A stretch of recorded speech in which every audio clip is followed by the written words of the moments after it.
So, yes, let us start today's live session. First of all, my introduction. I am Chandeep Kaur. I secured All India rank 147 in the UPSC CSE 2024 examination. And in this live session, I am going to share with you my journey with the UPSC, my strategy, the resources that I used, how I tackled prelims and mains and the interview. And I'll also take your questions and your queries. You can comment whatever query you have. So coming to my journey with the UPSC, this was my last attempt, that is sixth attempt, and when I was able to clear the UPSC examination.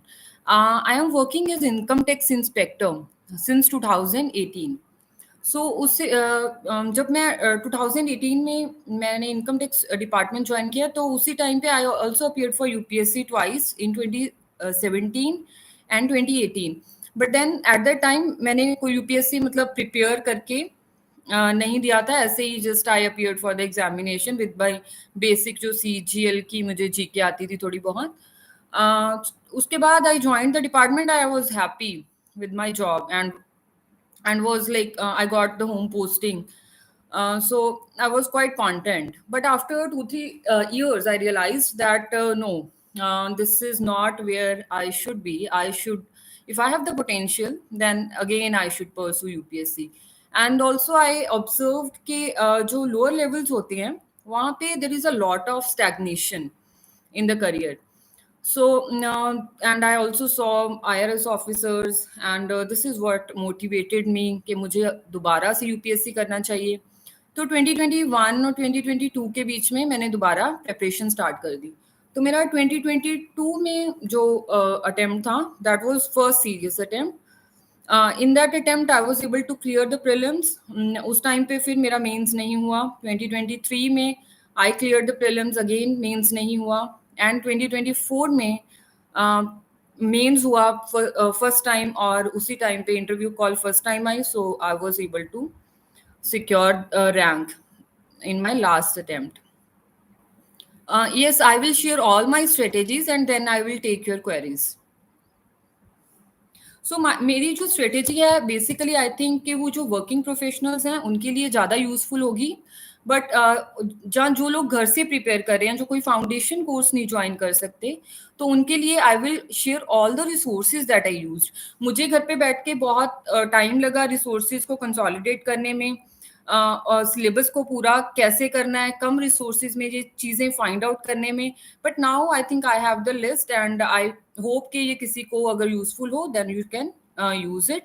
Otherwise I would also give a disclaimer that किसी भी topper की कोई भी strategy है या resources है, you are not suppose to follow that blindly. आपको खुद की strengths and weaknesses where you are you have to find out that and then आप रेफरेंस ले सकते हैं टॉपर्स के स्ट्रेटेजीज से, उनके मटेरियल से. बट देन हर किसी को अपनी जो भी स्ट्रेटेजी है वो they have to make it on their own. सो पहले आते हैं प्रीलिम्स पे. मैंने अपनी जर्नी में जो प्रीलिम्स है और मेंस है, वी नो कि उनका सिलेबस ऑलमोस्ट ओवरलैप करता है in specially in the GS. But मैंने फिर भी दोनों की स्ट्रेटेजी एंड जो मैंने नोट्स थे उनको सेपरेट रखा. ज़्यादातर जीएस में मैंने दोनों के नोट्स को सेपरेट रखा, स्पेशली जीएस 2 में और जीएस 3 में. जीएस 1 में because there is a lot of syllabus तो I use to refer to my prelims notes only. But बाकी के मैंने नोट्स प्रीलिम्स के पॉइंट ऑफ व्यू से बनाए थे और मेंस के मैंने मेंस पॉइंट ऑफ व्यू से बनाए थे. So firstly coming to the prelims. Prelims में हमें लगता है कि कुछ भी यूपीएससी आस्क एनीथिंग, राइट, कि anything under the sun can be asked, right. But even if anything under the sun is asked, what is in our hands, right, what we are suppose to do. तो हमें मतलब we can not read each and everything, we can not have each and every knowledge. But हमें पता है कि अगर हम UPSC का सिलेबस पूरा करते हैं तो यूपीएससी इज डूएबल. ठीक है, it's not like some rocket science. UPSC में प्रीलिम्स में क्वेश्चंस भी ऐसे पूछे जाते हैं which you can solve with a lot of common sense, right, if you have finished your syllabus. तो आप अपनी common sense अप्लाई करते हो, अपनी नॉलेज को अप्लाई करते हो, अपने कॉन्सेप्ट्स को अप्लाई करते हो, तो because cut off is never like more than 100 in the last 7-8 years I have seen, तो आपको तो 50% मार्क्स ही लेने हैं। तो जो आपका सिलेबस है, if you are able to complete that, तो then you will be able to score good marks in the prelims, at least cut off तो आपका हो जाएगा। तो पहले कट ऑफ हमें जीएस के सिलेबस को we should divide it in the 6-7 manageable parts, ठीक है। So this is what I did कि सिलेबस बहुत वास्ट है, बट उसको उसको we have to compartmentalise.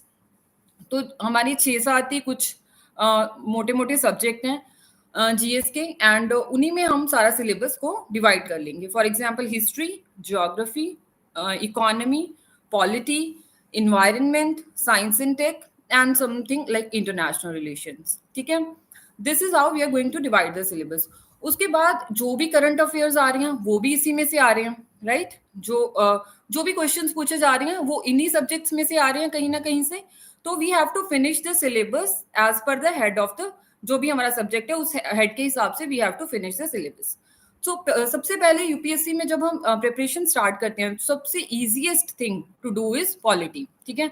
When you do finish your polity, when you start your preparation, तो पहले सबसे आई सजेस्ट कि पॉलिटी को फिनिश करो, देन इकोनॉमी को फिनिश करो, उसके बाद you can do the geography and environment, फिर बाकी के सब्जेक्ट्स। क्योंकि when you will finish these subjects, तो आपका जो न्यूज़पेपर है वो आपको easily you will be able to understand that. अगर आपके ये वाले सब्जेक्ट्स फिनिश नहीं है तो आपको न्यूज़पेपर ही नहीं समझ आएगा कि हाउ टू रीड दैट, के उसमें से काम की चीजें कौन सी हैं, तो आप 4-4 घंटे बैठे न्यूज़पेपर ही पढ़ते रहोगे। So this is what I suggest. And newspaper को भी पढ़ते टाइम आई सजेस्ट कि you should not give more than 1 hour to read a newspaper every day. Fix some time for the newspaper. Once you have finished these basic subjects, उसके बाद you will be able to understand newspaper, and तो उसको 1 घंटे का time दो, ठीक है। उसको उस 1 घंटे में ही you should try to read it all, ठीक है। तो हमें वर्ड बाय वर्ड तो नहीं पढ़ना होता, वी हैव टू सी कि what is important and what can be asked in the prelims, what can be asked in the mains. So now coming to all the resources, how I managed my prelims preparation. Firstly, coming to polity. तो हमें polity का पता है, सबको पता है, one book which is sufficient, I believe, that is Laxmikant. अभी भी पॉलिटी की जो मैंने इस साल का पेपर देखा था, so most of the questions were solvable, वो पॉलिटी की लक्ष्मीकांत की बुक से, ठीक है। But what you have to do is कि उसको you have to revise it multiple times, right. जैसे बिफोर द प्रीलिम्स आपकी 4-5 बार रिवीजन हो जानी चाहिए, एंड जैसे जैसे आपके अटेम्प्ट्स बढ़ते रहते हैं, so in every attempt you should be able to revise it at least 4-5 times. तो तभी वो उसकी कंसेप्चुअल क्लैरिटी रहती है, तभी क्योंकि there are facts also in that which are asked, minute details are asked in the UPSC. For example, इस बार लोकपाल में UPSC has asked minute details, so वो भूल जाती हैं चीजें, right? पंचायती राज सिस्टम में भी there were minute details, so if you won't revise it you will forget these things. So for polity I will suggest कि Laxmikanth is the best resource. And then आते हैं पॉलिटी के करंट अफेयर्स। सो पॉलिटी के current affairs में sometimes तो UPSC just picks the questions from the newspaper, कि कुछ चीज न्यूज़पेपर उस टाइम पे होती है, उस टाइम पे न्यूज में होती है, so UPSC can pick that question from there. So newspapers we are reading every day. Other than that, we should combine the current affairs of the polity with the static portion. क्योंकि आप देखोगे कि polity के current affairs में जो भी आप current affairs की पीडीएफ्स देखोगे, तो मोस्ट ऑफ दोज पीडीएफ्स बहुत ज्यादा जो अपना स्टैटिक है वही रिपीटेड होता है। तो अगर आप उसको करंट अफेयर्स को कंबाइन कर लोगे, so it will be easily हो जाएगा आपसे कि करंट अफेयर्स आपको अलग अलग से फॉलो नहीं करने पड़ेंगे, आपको एक फ्लो भी बन जाएगा, चीजें रिटेन भी हो जाएंगी और करंट के साथ कनेक्शन भी हो पाएगा, and you will be able to somewhat predict the questions as well. For example पिछले साल से गवर्नर वाला इशू काफी ज्यादा हाईलाइटेड था, every day it was coming in news. तो वी सॉ कि इस बार यूपीएससी ने प्रीलिम्स में गवर्नर पे काफी क्वेश्चंस पूछे हैं। So this is how you are going to connect the things, right? But static is most important क्योंकि we keep running behind the current affairs all the time कि ये PDF पढ़ लें, वो PDF पढ़ लें। But अगर आपके basic strong होते हैं, so you are able to connect the current affairs with the static and आपकी कंसेप्चुअल क्लैरिटी है जो और ज़्यादा स्ट्रांग होती है, एंड फिर आप इंटेलिजेंस गेसिंग कर पाते हो, क्वेश्चंस को सॉल्व करते हो, तो आपकी जो स्किल्स हैं they also become polished, right? And then the second portion is of economy.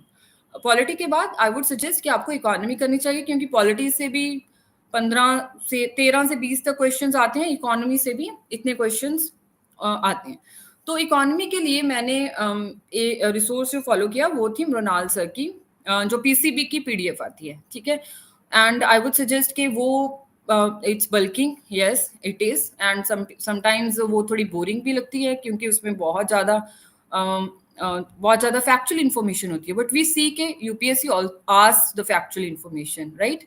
मुझे ये वाली चीज़ मृणाल सर की जो पीसीबी है वो इसलिए भी अच्छी लगती थी क्योंकि उसमें सारी गवर्नमेंट स्कीम्स कवर होती थी, कुछ इंटरनेशनल रिलेशंस का पार्ट भी कवर होता है सर, सारी ऑर्गेनाइजेशंस वगैरह उसमें सर ने दी होती हैं, तो क्वेश्चन सॉल्व हो जाते हैं। फॉर एग्जाम्पल इस बार ब्रिक्स का क्वेश्चन था कि कौन सी कंट्री जो है हैज बिकम द मेंबर, सो ये ऐसी चीजें मृणाल सर की वो पीसीबी में कवर होती हैं।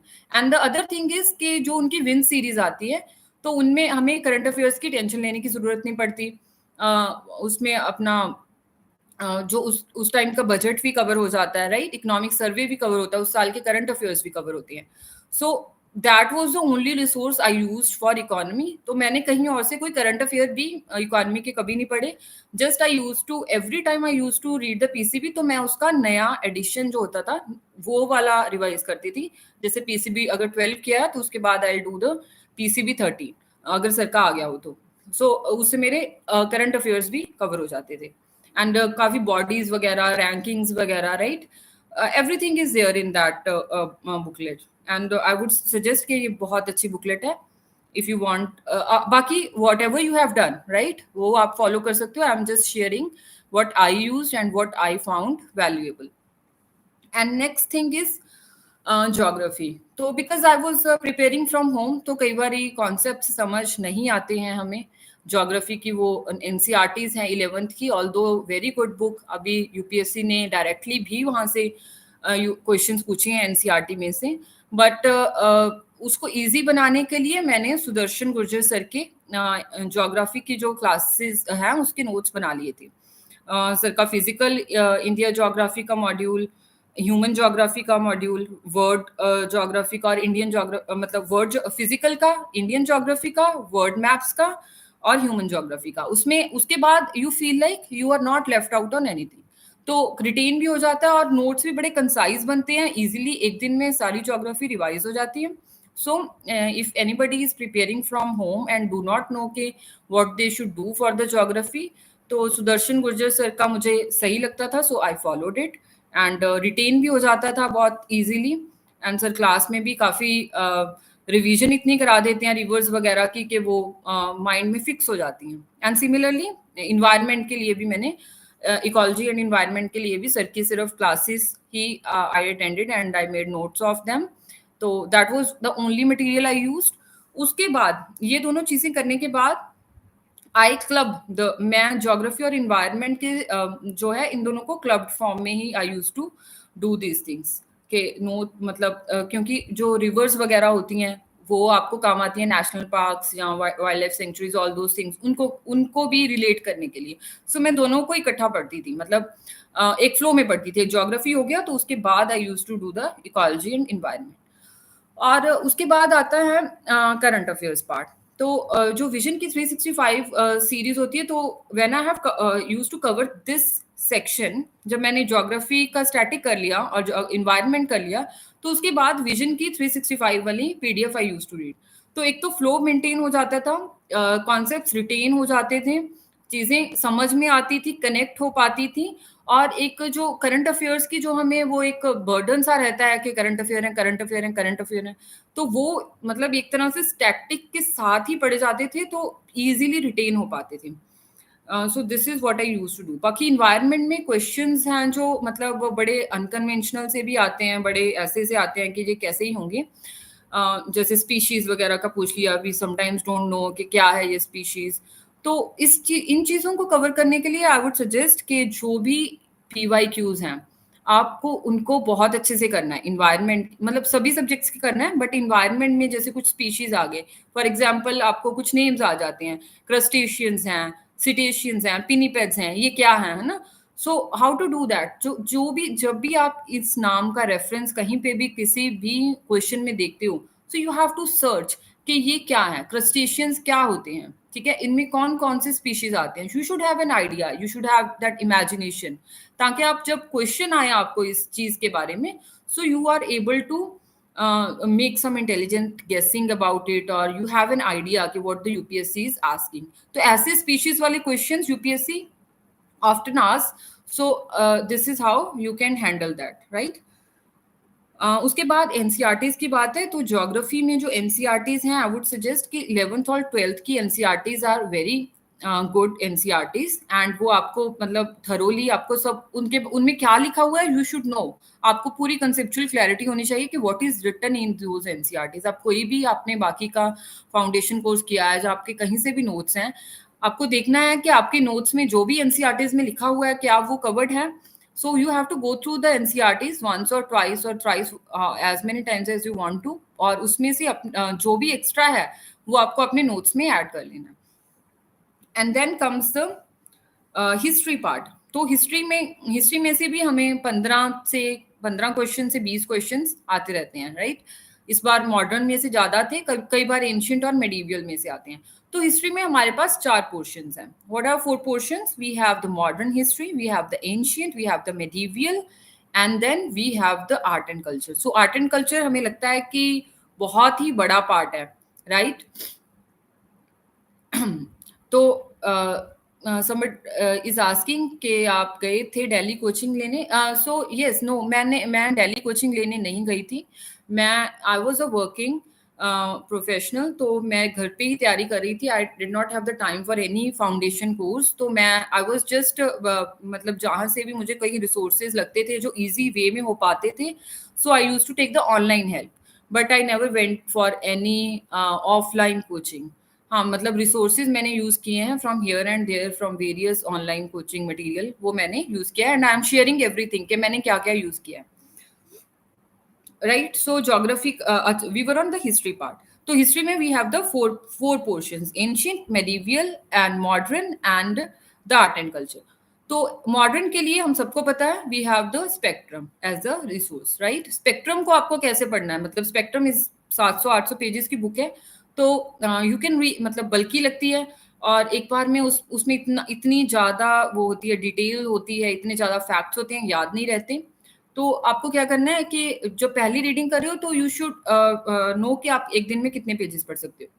फॉर एग्जाम्पल, अगर आप 50 पेज पढ़ सकते हो, 40 पेज पढ़ सकते हो, सो डिवाइडेड कि मुझे 20 डेज में स्पेक्ट्रम कंप्लीट करनी है, I will read 50 pages, 40 pages a day. This is how your first reading will be completed. जब तक फर्स्ट रीडिंग कंप्लीट नहीं करोगे तो हिस्ट्री की पूरी समझ नहीं आएगी। फर्स्ट रीडिंग में you don't need to make any notes और एनीथिंग अबाउट इट, क्योंकि पहले आप एक बार जब पढ़ लोगे, उसके बाद जब रिवाइज करोगे तो आपको ज्यादा अच्छे से स्पेक्ट्रम समझ आएगी, राइट। मेंस के लिए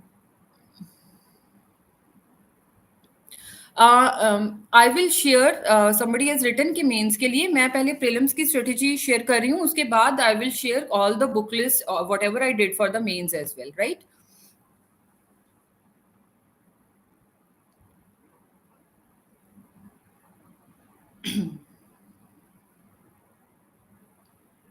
सो आपको डेटा, स्टैट्स और टाइमलाइंस हिस्ट्री में याद करनी है। हाँ, वो जब आप मल्टीपल टाइम्स पढ़ोगे, इमेजिन कर पाओगे चीज़ों को। जब आप एक दो बार रीडिंग करोगे, 2 बार करोगे, 3 बार करोगे, तो आप चीज़ों को इमेजिन कर पाओगे, कोरिलेट कर पाओगे, right. So that is how you are going to remember each and everything. UPSC is all about multiple revisions, मतलब आप यू हैव, आपका जो माइंड है शुड ऑलवेज बी एक्टिव। अगर आपने आज कुछ न्यूज़ में पढ़ा है और कुछ भी, कोई भी चीज है, this should activate your mind. आपने मान लो कोई यूनेस्को की कोई लिस्टिंग में कोई भी वर्ल्ड हेरिटेज साइट आ रही है, आपने पढ़ी, तो आपके दिमाग में उसी टाइम पे ये चीज स्ट्राइक होनी चाहिए कि स्टैटिक में वो चीज कहाँ पर थी, ठीक है, वो किस पीरियड में बनी थी। You should revisit your static resources for that. तो यूपीएससी प्रिपरेशन में मोस्ट इंपॉर्टेंट थिंग इज कि आपका दिमाग शुड बी ऑलवेज एक्टिव. जब भी आप कुछ पढ़ रहे हो तो आप उसको just you can not just read that, you should B actively recalling the things that you have studied already, और राइट करंट को आपको स्टैटिक के साथ link, you have to link the current with the static and various things with each other. हमेशा for example जब आप history पढ़ रहे हो तो आपको ज्योग्राफी भी लिंक करनी पड़ सकती है कि ये वाली साइट यहाँ पर है तो यहाँ पर कौन सी रिवर जाती होगी, you know. So these things you should be able to imagine, and this is only possible when you will study by taking active interest in the things.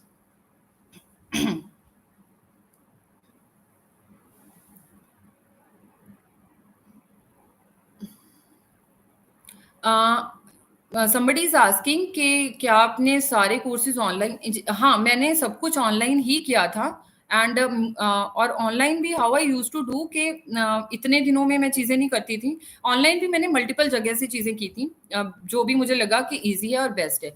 तो बट मैं how I use to do it online भी मैं ऐसे नहीं करती थी कि एक दिन एक वीडियो देखी. For example Sudarshan Gurjar sir का मैं इन्वायरमेंट का कर रही थी तो कुछ 40 वीडियोस थी सर की, but I completed it in 4 और 5 days. तो मैं 2x पे करके, मतलब I use to make the notes also 2x पे करके, 1.75x पे करके I use to do 10 lectures a day. ठीक है, वो 20 आवर्स के होते थे, but then I use to finish it in like 14 hours और समथिंग इन अ डे. तो this is how I use to finish things. क्योंकि ऑनलाइन में हमें सबसे बड़ी प्रॉब्लम होती है कि will we B able to maintain the discipline. So उसके लिए तो I use to do one thing, matlab, at time. For example, if I'm doing history, so I will do finish my history in 10 days or 15 days. If I'm doing economy, I'm going to do it in 10 days or 15 days. If I'm going to do environment, I have a time set कि मुझे 5 दिन में करना है, 10 दिन में ये करना है. Even if they are lectures, तो मैं इकट्ठे ही फ्लो में सारे सुन लेती थी और फ्लो में ही उसके नोट्स बनाती थी इकट्ठे. उस टाइम पे मतलब I was not juggling between various subjects at a time. मतलब this is how I use to do, क्योंकि मुझे चीज़ें एक फ्लो में ही ज़्यादा अच्छे से समझ आती थी.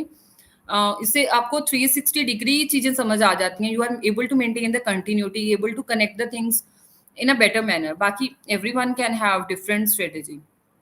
So yeah, we were on the history कि हमने we were talking about modern के लिए so everybody uses a spectrum, so I also used it.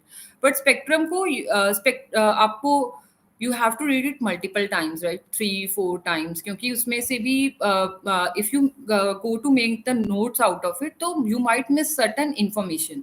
तो आपको जितनी बार उसको पढ़ लो, that is good. Even I तो यूज, मतलब इतनी बार मैंने रिवाइज कर लिया था कि वो 700 pages I was able to then read within a day. Prelims के पहले तो मैं एक दिन में ही spectrum I was able to finish.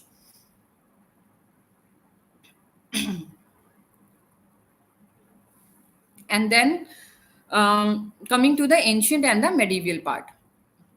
So ancient और मेडिवियल के लिए मैंने प्रतीक नायक सर के जो क्लासेस थे वो सुने थे और उसके रनिंग नोट्स बना लिए थे. सर की क्लासेस में बहुत ज़्यादा इन्फॉर्मेशन होती है, जो सर की स्लाइड्स वगैरह होती हैं. सो मैंने सर जो बोलते थे क्लास में वो बहुत इन्फॉर्मेशन होती है, तो लगता है कि how you will be able to finish the ancient and medieval की रिटेन कैसे होगा.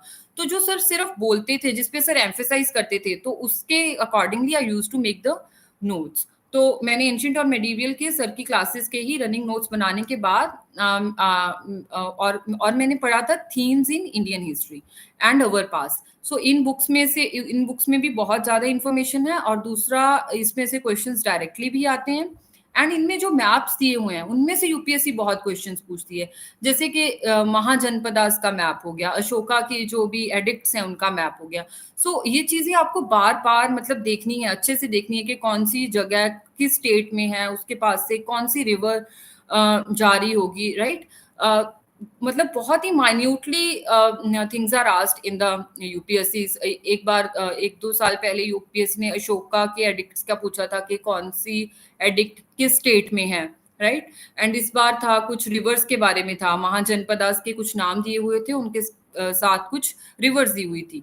सो अगर आप उन जो भी उनमें मैप्स दिए हुए हैं एनसीईआरटीज में, अगर आपको वो दोबारा मतलब देखने हैं, तो you will be able to recall, imagine them in the examination.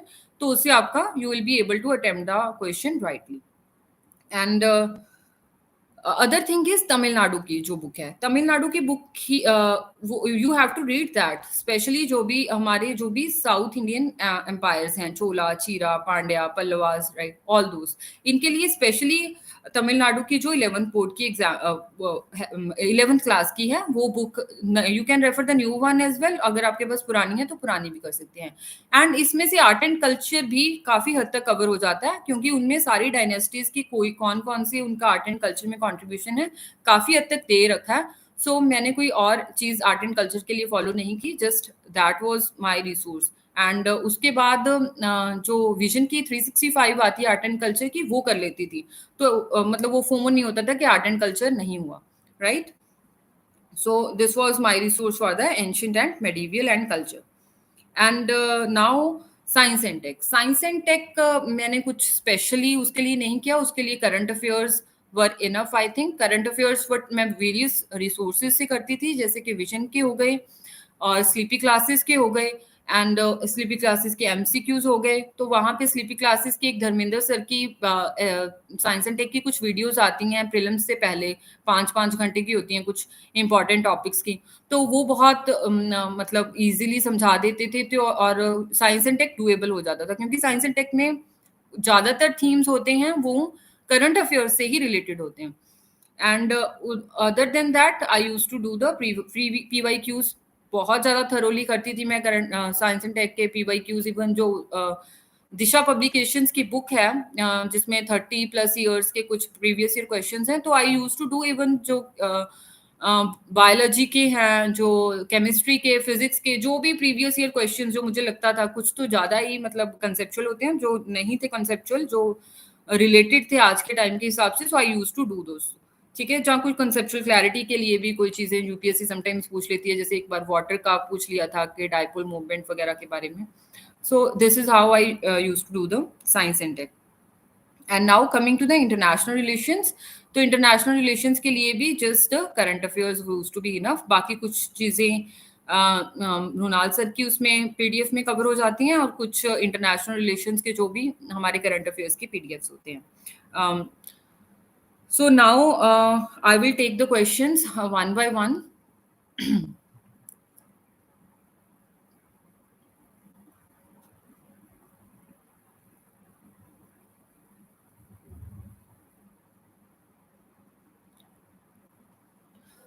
So Telegram channel तो मैंने अभी कोई नहीं बनाया, बट आई विल सी के do I need to make it और नॉट। बट आप बाकी के टॉपर्स के टेलीग्राम चैनल्स देख सकते हो, they must be sharing their resources. Hindi medium का मुझे आइडिया नहीं है, आई am sorry for that, because मैंने हिंदी मीडियम में नहीं, मेरा मीडियम इंग्लिश ही था, तो मुझे हिंदी मीडियम में क्या रिसोर्सेज यूज करने चाहिए, I am sorry, I can't suggest you about that. UPSC mains का जो है, मैं अभी प्रीलिम्स के क्वेश्चंस देख लूँ आपके, उसके बाद I will detail I will talk to you about the mains.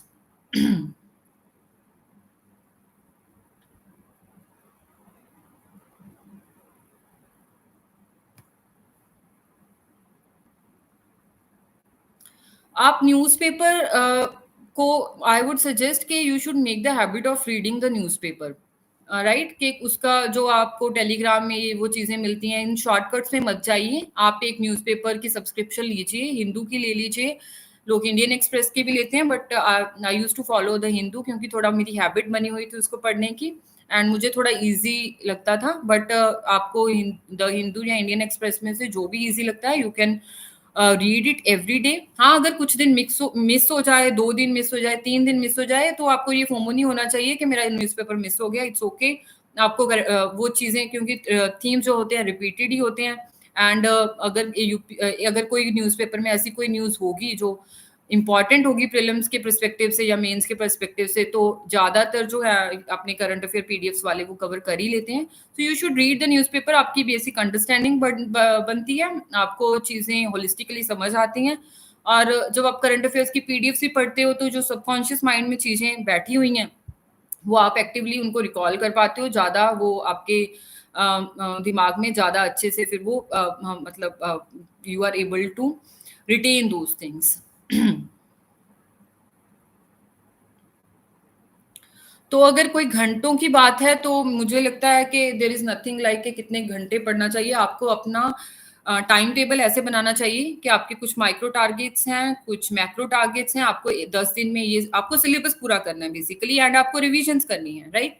तो what are you going to do कि आपको पता है कि आपके पास 1 साल है, ठीक है? अगर आपके पास अब से 1 साल है यूपीएससी की प्रिपरेशन के लिए, तो पहले आप एक टाइम सेट करोगे कि इतने टाइम तक मुझे मेंस की तैयारी करनी है और इतने पे मुझे प्रीलिम्स पे शिफ्ट हो जाना है। फॉर एग्जाम्पल अगर आप दिसंबर तक मेंस कर रहे हो और जहाँ फिर अपना सिलेबस पूरा कर रहे हो मेंस का प्रीलिम्स का, राइट? और उसके बाद you are going to shift to January completely to the prelims. तो आपको ये देखना है कि मुझे कैसे चीजें फिनिश करनी है, मुझे इस टाइम तक ये चीज फिनिश करनी है, इस टाइम तक ये चीज फिनिश करनी है, and this is how you will be able to manage the things. फिर आपके कितने घंटे पढ़ना है, ये वाली चीजें विल नॉट बी देयर। आप ऐसे क्वेश्चंस नहीं पूछोगे क्योंकि अल्टीमेटली तो आपको अपना सिलेबस कंप्लीट करना है, उसको रिवाइज करना है, राइट? तो there is no measure of how many hours you should study, but I think it depends कि कोई वर्किंग हो सकता है, जैसे आई वाज वर्किंग, तो मैं तो रोज नहीं मतलब 3-4 घंटे दे पाती थी। बट एंड में आकर के जब 1-2 महीने प्रीलिम्स में रह जाते थे तो फिर चीजें हो जाती थी 14-15 घंटे भी, but otherwise I was not able to give more than 3-4 hours. हाँ, बट जब प्रीलिम्स आ जाता था, मेंस आ जाता था, तब मतलब तब नहीं याद रहता था कि कितना टाइम हो गया, कब सो रहे हैं, कब उठ रहे हैं। सो एट दैट टाइम तो mind was always running and always brainstorming.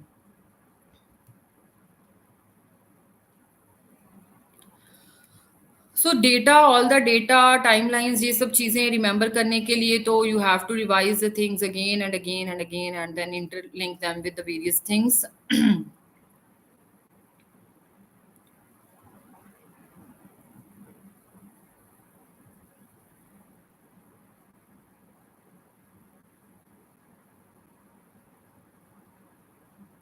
देखो, आपका जो भी आपने रिसोर्सेज फॉलो किए हैं, ठीक है? कहीं का आपने फाउंडेशन कोर्स कर लिया, जहाँ कोई भी रिसोर्स आप फॉलो कर रहे हो, उसको चेक करने का सबसे अच्छा तरीका क्या है कि आप सही रिसोर्स फॉलो कर रहे हो या गलत रिसोर्स फॉलो कर रहे हो। तो बेस्ट थिंग इज कि जो आप रिसोर्स फॉलो किया आपने, उसको 2 बार रिवाइज करके, 3 बार रिवाइज करके, क्या आप पीवाई क्यू सॉल्व कर पा रहे हो? अगर आप उतनी नॉलेज से at least 80% of P Y Q solve कर पा रहे हो तो you should stick to your material, ठीक है? तो आपका मटेरियल सही है। अगर आप ये चीजें नहीं सॉल्व कर पा रहे अपने मटेरियल के साथ, अपना जो भी आपने फाउंडेशन कोर्स किया है, तो मतलब आपका मटेरियल सही नहीं है, तो आपको you need to revisit your material. तो जैसे मैंने अपने मटेरियल्स आपको बता दिए हैं कि वट एवर आई यूज, ऐसे ही आप देख सकते हो और टॉपर्स का भी सुन सकते हो कि उन्होंने कौन से रिसोर्सेज यूज किए। तो आप फिल्टर आउट कर सकते हो अपने हिसाब से कि आपको क्या चीज सही लग रही है, क्या ईजी लग रहा है, क्या ज्यादा एक्सेसिबल है आपके टाइम के हिसाब से, आपकी अंडरस्टैंडिंग के हिसाब से, आपके स्ट्रेंथ्स के हिसाब से। So you can choose like that. हाँ, एक बुक को मल्टीपल टाइम्स रीड करना is sometimes very boring as well and sometimes frustrating as well, but एक बुक को आप मल्टीपल पहले एक बार पढ़ोगे बुक को तो पहले तो बेसिक अंडरस्टैंडिंग आएगी, सेकंड बार पढ़ोगे तो थोड़ा इन डेप्थ अंडरस्टैंडिंग आएगी, बुक समझ में आएगी, book will talk to you, you will talk to the book. And तीसरी बार पढ़ोगे थोड़ा और लगेगा कि कुछ पहले मिस हो गया था, अब और समझ आ रहा है, ठीक है? तो मल्टीपल टाइम्स मतलब रिवाइज करना इज वेरी वेरी असेंशियल। तो पहले तो आप 2-3 बार तो पूरा मतलब वर्ड टू वर्ड बार बार पढ़ोगे, उसके बाद आप जब चौथी बार रिवाइज करने लगे हो तो यू विल पहले run the things in your mind कि आपको क्या क्या याद है और क्या क्या आप भूल गए हो, ठीक है? That's how you are going to revise the things. And जब भी आप रिवाइज करोगे अपने किसी भी बुक को, तो यू हैव टू सी कि आप कितना रिकॉल कर पा रहे हो, फर्स्ट से सेकंड टाइम आपके कितना रिकॉल हो रहा है, सेकंड से थर्ड टाइम कितना रिकॉल हो रहा है, और क्या आपका टाइम कम हो रहा है? जैसे आपने एक बुक पहले 10 दिन में कंप्लीट की, क्या were you able to finish it in 7 days now? Were you able to finish it in the next reading in 5 days now? For example, as I talked about spectrum, पहले आपको spectrum को पढ़ने में 20 दिन लग सकते हैं, बट जब आपकी लास्ट रिवीजन होगी स्पेक्ट्रम की तो आपकी इतनी वो हो जानी चाहिए कि आप एक दिन में सारी स्पेक्ट्रम पढ़ पाओ। So this should be the level of your revision, at least मतलब प्रीलिम्स के लिए ऐसी रिवीजन होनी चाहिए कि आप पूरे लास्ट वाले 10-15 दिन में आप अपना जितने भी रिसोर्सेज हैं उनको एक बार गो थ्रू हो सको. So that is how you will be able to recall everything in the prelims then. हाँ, तो मुझे लगता है कि एटलीस्ट 4 रिविजन्स हर बुक की चाहिए होती हैं to retain each and everything. बाकी डिपेंड करता है आपके पास कितना टाइम है. 4 बार तो एटलीस्ट आपको पढ़ना है. And as I said earlier कि जब आपके लास्ट के 10-15 दिन रह जाते हैं, तो उस टाइम पे आपको जो भी आपके रिसोर्सेज आपने यूज़ किए, जो भी आपने कंसोलिडेट किया आपका अपना मटेरियल, वो आपको रिवाइज़ करना है in the last 10 to 15 days of the prelims examination.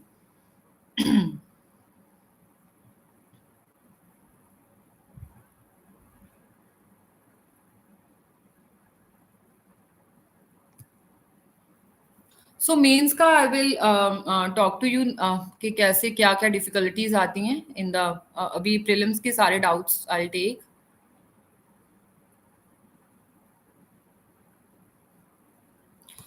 somebody is asking कि क्या अभी से पढ़कर 2026 क्रैक कर सकते हैं. Yes definitely. अभी मतलब 1 साल का time is more than enough to crack the examination. तो अभी आप सिलेबस पूरा कीजिए, मेंस के नोट्स बनाइए. दिसंबर तक you can do that. Optional complete कीजिए अपना. उसके बाद from January you should switch completely to prelims. You have to immerse yourself in the prelims entirely. तो उस टाइम पे आप एमसीक्यूज करेंगे, अपना रिविजन्स करेंगे, अपना करंट अफेयर्स अच्छे से करेंगे. So if it's your first attempt तो आप दिसंबर तक अभी मेंस का और सिलेबस पूरा करने पे ध्यान दीजिए और जनवरी से completely shift towards the prelims. हाँ, अभी अगली चीज जो I wanted to share is the role of the previous year questions.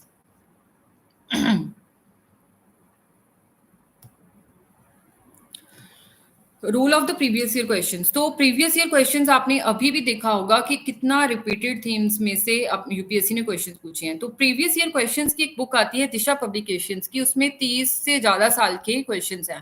तो आप वो थरोली सारे क्वेश्चंस को 3-4 बार इफ यू डू इट, तो मुझे लगता है कि तो आपको किसी टेस्ट सीरीज की भी जरूरत नहीं है अगर आप वो कर लेते हो. तो इतना कुछ रिपीट होता है चीजें, इतनी आपकी वो स्किल्स जो हैं उनको सॉल्व करने की, क्वेश्चंस को वो पॉलिश हो जाती हैं जब आप वो सारी बुक कर लेते हो, सारे क्वेश्चंस कर लेते हो. और आपकी नॉलेज इतनी इन्हांस हो जाती है, आपको पता चलता है कि where you have to restrict yourself. और जब न्यूज़पेपर है तो उसमें किस चीज़ पे आपको ध्यान देना है, कौन सी चीज़ें you have to look for, है ना, कौन सी चीज़ें आपको गूगल करनी चाहिए. तो उसमें यू जस्ट आपको सिर्फ उसको जस्ट जस्ट सॉल्व नहीं करना, उसके जो ऑप्शंस हैं उसको भी आपको पूरी अच्छे से पढ़ना है कि क्यों है ये, क्या ये वाली ऑप्शन क्यों है. उसको भी if you want to Google things, right, you should Google the things. And उसके बीच में आपको ये भी ट्राई करना है कि आपका कैलकुलेटिव गेस कितना अच्छा है चीजों को करने का. अगर कोई चीज आपको नहीं आती, for example we might think कि ये चीज तो उस साल के करंट अफेयर्स में रही होगी, हमें लग सकता है तो कि हाँ ये चीज तो उस टाइम के करंट अफेयर्स की है, मुझे कैसे आती होगी. But at that time also try to attempt the question with your intelligent guessing, with your calculative guessing. तो उससे आपकी ये skills polish होगी. एमसीक्यू करने एमसीक्यूज को सॉल्व करने का कॉन्फिडेंस आएगा. तो that is what you will be able to use in the actual examination. This is more important than joining any test series. सबसे पहले तो आपके प्रीवियस ईयर क्वेश्चंस 30 साल तक के होने चाहिए. मतलब ऐसा नहीं सोच, वी शुड नॉट थिंक कि 90s के क्वेश्चंस नहीं करने. I used to do even that. तो हिस्ट्री मतलब चीजें हिस्ट्री वगैरह में तो रिपीट होती ही हैं, बाकी भी हमें कुछ अंडरस्टैंडिंग डेवलप होती है चीज़ों की. एंड वो फिर बहुत काम आती है when you do the actual paper. तो पहले तो वो जब 3-4 हज़ार क्वेश्चंस कर लोगे तो देखो आपकी कितनी ज़्यादा मतलब आपका होल्ड हो जाएगा क्वेश्चन सॉल्व करने में. 3-4 हज़ार क्वेश्चन तो आपके पास प्रीवियस ईयर क्वेश्चंस हैं. उसके बाद आप और क्या कर सकते हो प्रैक्टिस के लिए, करंट अफेयर्स की प्रैक्टिस के लिए. तो आप किसी भी हर रोज कुछ प्रैक्टिस कर सकते हो या ओकेजनली कर सकते हो. कोई भी कोचिंग्स के करंट अफेयर्स के क्विजेज आते रहते हैं. फॉर एग्जांपल मैं इनसाइट्स का फॉलो करती थी, आरटीएम के कंपाइलेशंस. पूरी तो नहीं कर पाती थी, लाइक 2-4 महीने की हो पाती थी, बट उससे भी काफी फायदा होता था. पॉलिटी वगैरह में, साइंस एंड टेक वगैरह में, जहाँ इन्वायरमेंट वगैरह में काफी चीजें उससे कवर हो जाती थी, जहाँ रिपीट हो जाती थी, जहाँ रिवीजन हो जाती थी. So this is what you can do. तो इनसाइट्स के आरटीएम के कंपाइलेशंस आते हैं विच आई फाउंड यूजफुल। तो आप भी देख सकते हो कि आपको कौन सी चीज यूजफुल लग रही है, you can follow that. So this is all about the prelims. Now coming to the अभी some people are asking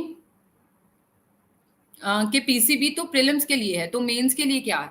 हाँ, तो we will discuss about that कि मेंस के लिए इकोनॉमी का क्या करना है। पीसीबी डेफिनेटली प्रीलिम्स के लिए ही है।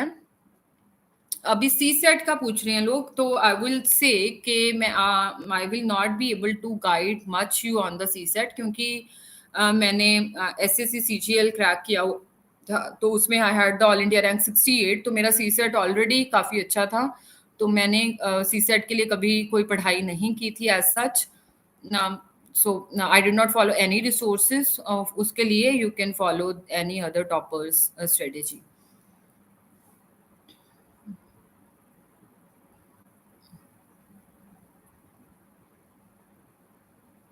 सो सम पीपल आर आस्किंग कि आपका डेली स्केड्यूल कैसा था। तो डेली का मेरा ये होता था कि मैं वर्किंग थी, पूरा मतलब फुल टाइम वर्किंग थी, तो मेरे से ज़्यादा नहीं हो पाता था।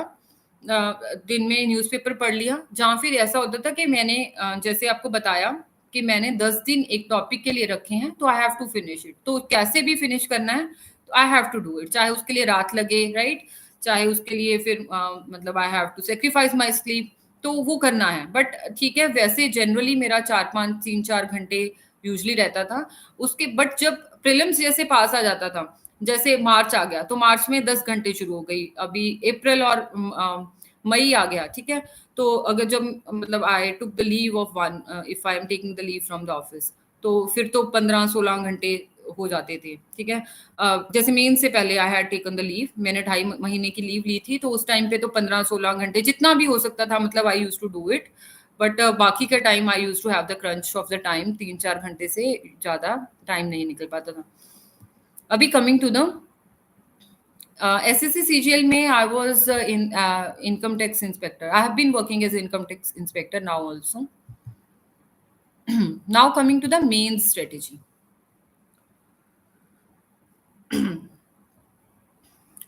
तो मेंस के लिए मैं आई वुड सजेस्ट कि जिन्होंने भी फाउंडेशन कोर्स कुछ किया है, आई डोंट नो कि आपके पास किस तरह के नोट्स होते हैं उस पे।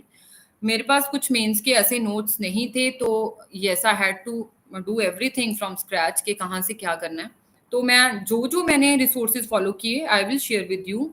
अभी आई हैव सीन के ऑनलाइन बहुत सारी चीज़ें स्पेसिफिकली फॉर मेंस आ गई हैं। सो यू कैन सी के कहीं से कुछ, अगर आपको मटेरियल चाहिए, बेसिक मटेरियल चाहिए, जो बेसिक नोट्स चाहिए जिसके ऊपर फिर आप अपना आगे और इम्प्रूव कर पाओ, तो बेसिक नोट्स था मुझे सबसे बड़ी टेंशन कि बेसिक नोट्स कैसे बनाए जाएं। And this is also one of the reasons कि मेरा पिछली 2 बार नहीं हो पाया, कि मेरे पास कंप्लीटली नोट्स नहीं बन पाए थे। But this time I was a, मतलब मेरे अच्छे से नोट्स पहले के बने हुए थे कुछ, और मैंने थोड़ा ही कुछ एड ऑन करा, थोड़ा ही वैल्यू एडिशन करा। तो इस बार I was able to get the good marks in the mains. So firstly coming to the GS1। तो GS1 में हमारे पास पोर्शंस आते हैं, हिस्ट्री आता है, geography, society and world history, right. तो इनमें हिस्ट्री में एक तो हमारे पास जो प्रीलिम्स के रिसोर्सेज हैं, वी शुड रिवाइज दैट। हमारे पास जो नोट्स बने हुए हैं, ठीक है, this is what we are going to revise. And the second thing that I followed was Insights की एक IAS मेंस ब्रिज कोर्स था। तो मैंने वो वाला कोर्स परचेज किया था और उसको फॉलो किया, तो उससे मतलब सिलेबस है बहुत कंसाइज हो गया था मेंस के लिए।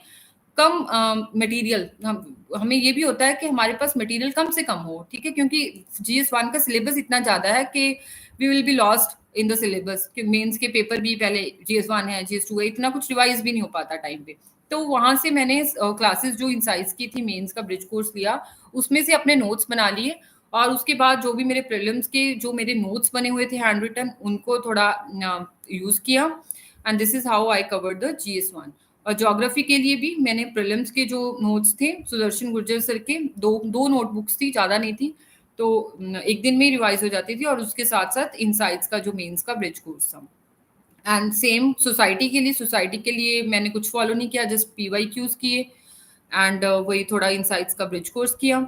एंड मेरा सोशियोलॉजी ऑप्शनल था, तो society was not a problem. And word history के लिए मैंने कुछ नहीं किया, बट क्वेश्चंस आए थे, बट मेरे पास नहीं टाइम था कि मैं वर्ड हिस्ट्री को पढ़ सकूं, तो मैंने सिर्फ उसके प्रीवियस ईयर क्वेश्चंस किए थे, थोड़ी बहुत थीमेटिक अंडरस्टैंडिंग थी, तो मैं थोड़ा अटेम्प्ट कर पाई थी क्वेश्चंस, बट मुझे एग्जैक्ट डिटेल्स मेंस में याद नहीं थी। आई जस्ट यूज्ड जो भी मेरी इधर उधर की नॉलेज थी, peripheral knowledge, to attempt those questions.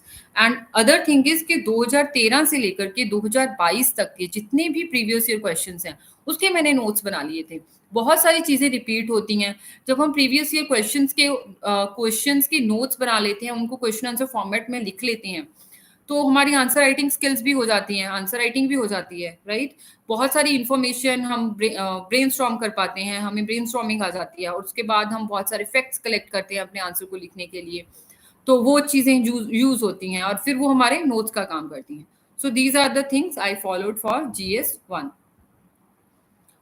Now coming to GS2। तो GS2 के लिए I completely relied on Insights का जो मेंस का ब्रिज कोर्स था। उसमें वो 60 आवर्स कुछ का कोर्स होता है, तो उसमें जितने भी नोट्स थे बहुत अच्छे थे।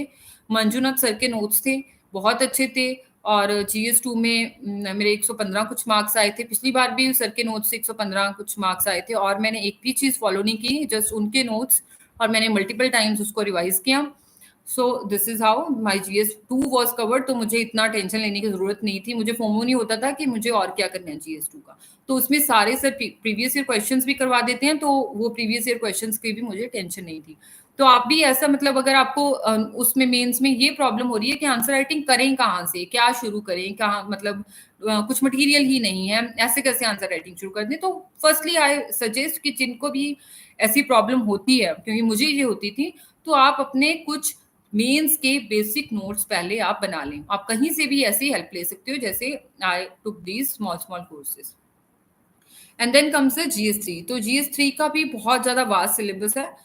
तो GS3 में इकोनॉमी का जो सेक्शन है, तो वो मैंने मतलब इतना ज़्यादा कहीं से नहीं किया था। तो मृणाल सर के कुछ मेंस के भी नोट्स आते हैं, मतलब PCB प्रीलिम्स के लिए आता है, तो मेंस के भी नोट्स आते हैं, वो सर मेंस से पहले ही रिलीज करते हैं। तो वो थोड़ा मैं एक दो बार रीडिंग कर लेती थी, एंड थोड़ा प्रीवियस ईयर क्वेश्चंस कर लेती थी। तो this is how I use to cover the economy.